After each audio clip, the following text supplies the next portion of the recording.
ከጀሃነም የመጨረሻ የሚወጣው እሱ ከወጣ በኋላ ጀሃነም ይቆለፋል፣ ቅጣት ነው፣ የሚወጣ የለም። የመጨረሻም ጀነት የሚገባው ይሄ ሰው እኔ እኮ ይላሉ ረሱል ሰለላሁ ዐለይሂ ወሰለም ይህን ሰው አውቀዋለሁ ይላል።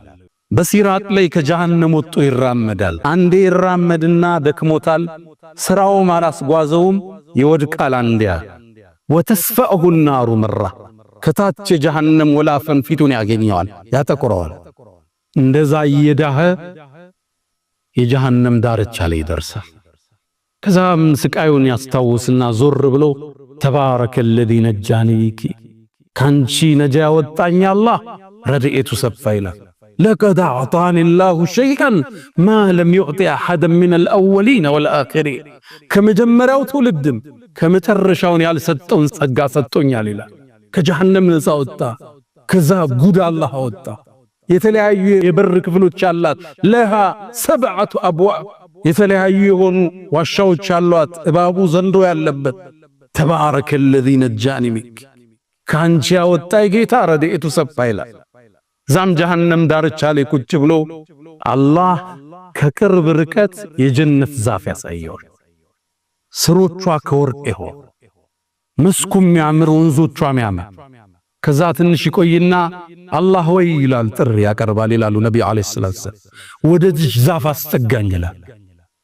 ከጥለዋ ልጠለል ከወንዞቿ ልጠጣ ይላል። አላህ መልስ ይሰጠዋል። አንተ የአደም ልጅ ወይ ሌላ አትጠይቀኝም ይለዋል።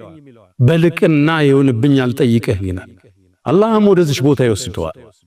ይጠጣል፣ ያርፋል፣ ይዝናናል፣ ሁለመናው ይመቸዋል።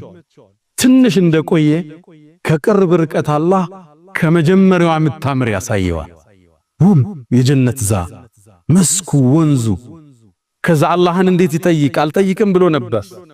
ከዛም ሶብር ያጣና አላህ ወይ ይላል፣ የአደም ልጅ ምን ፈለክ?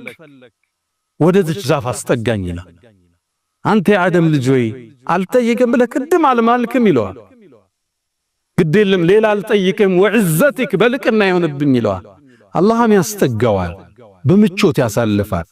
ከዛም ይላሉ ነብዩ አለይሂ ሰላቱ ወሰለም ጀነት በር ላይ ሌላ ዛፍ ያሳየዋል። ከዛ ታገሰ። አላህ እንዴት ይጠይቀው? ቅድም አልጠይቅም ብሎ ምሏል፣ ግን ደግሞ ጓጉቷል። ነብዩ ምን አሉ? ወረብሁ ያዕذሩ ጌታ አውቆ ይቅር ይለዋል። ምን ነው ትግስት የሚያሳጣ ነገር እያየለው። ከዛ ትንሽ ይቆዝምና እጁን ያ ረብ ይላል። አላህ ወይ ወደዚህ ዛፍ አስጠጋኝ ይላል። አንተ የአደም ልጅ ወይ አልጠይቅም አላልከኝም እንዴ? ከዚህ በኋላ አልጠይቅህም ይለዋል። አላህ ወደዛች አስጠጋዋል። ምቾት ተሰምቶት ድንገት ሲመለከት የጀነቱን ዓለም ያየዋል። ነቢያቶች ሲጓዙ፣ ሷሊሆቹ የጀነት ጎዳና ላይ ሲረማመዱ፣ ሑረል ዐይኖቹ ጋር ሲዘምሩ፣ የጀነት ንፋሶች መጥተው ዛፍ ቅጠሉን ሲያራግቡት የሚወጣ ድምፅ አለ የሚያምር። ያ ተሰምቶ አይታወቅም የተባለለትን ዓለም ያን ውብ ዓለም ያለበት ያንስበታል። አላህ ወይ ይላል። አሁን ምን ፈለክ ይለዋል። ጀነት አስገባኝ ይለዋል። አላህ የአደም ልጅ ሆይ ይለዋል። አላህ ጥያቄህን ግን የሚቆርጥልህ ነገር ምንድነው ይለዋል። እቺን ዱንያም ያህል እሷንም ተጨማሪ ሁለት አድርጌስ ንግስና ብሰጥህ ይበቃሃል ይለዋል። ነብዩ ምን አሉ እዚህ ቦታ ላይ? ይሄ ባሪያ ጠየቀ፣ አላህ ወይ አንተ የዓለማት ጌታ ሆነ እኔ ጋር የቀለድክብኝ ነው ይለዋል። አተስተህዚኡ ቢ ነው የሚለው ሐዲስ። ላ ይለዋል አላህ የቀለድኩብህ አይደለም፣ እኔ ግን በምችለው ነገር ሁሉ ቻይ ነኝ ይለዋል። ይህ ሰው የዱንያን ሁለት እጥፍ ያህል ግዛት ተሰጥቶት የመጨረሻው ሰው ጀነት እንዲገባ ይደረጋል አሉ ነብዩ አለይሂ ሰላቱ ወሰላም።